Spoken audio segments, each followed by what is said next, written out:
others in the Greek and all, but yet it simplifies, or I won't say simplifies, but it focuses on two different concepts. When we talked about chronos, we talked about sequential time. When you live a life, you have 1 year, then 2 years, then 3 years, then 5 years. It keeps going that way. That is chronos. A life, in a natural sense, is sequential. Yeah.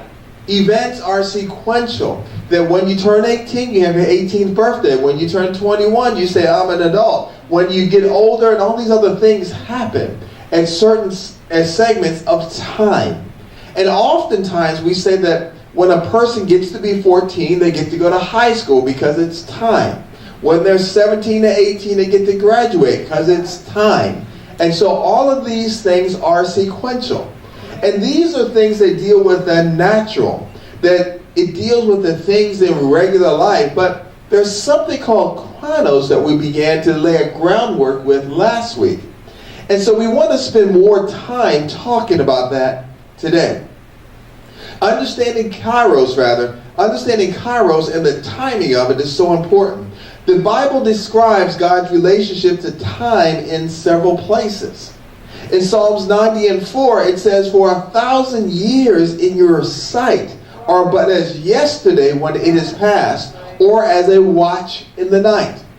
I explained to you last week that rather than looking at sequential order, God sees the past, present, and future all at the same time. Yeah. And so he understands everything that is and will come to pass because he sees it all and he plans for it all. And what's amazing, if you look at all of that now put together, he knows how to insert events from Kairos into chronos so that it would appear so that people can then begin to receive the blessing of the Lord. Let me say that again.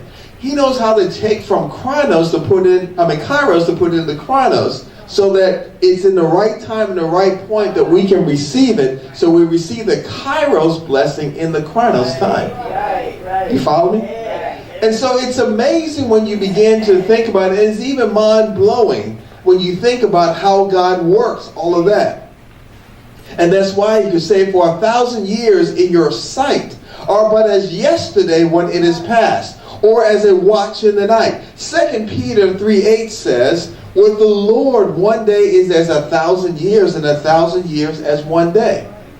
And in Isaiah 57:15 it says that God inhabits eternity. So he inhabits it all. I explained to you last week that really what happens is God is not bound by time. He set time up for us. But in eternity past, he always is. And in eternity future, he always is. This period we call time is just but a blink of the eye in eternity. But he created it for us. And he created it for this physical environment that we call Earth and the universe and all that. But God is not driven by time, although he cares when it matters about time. So he is not driven by it, but he cares because we're in it.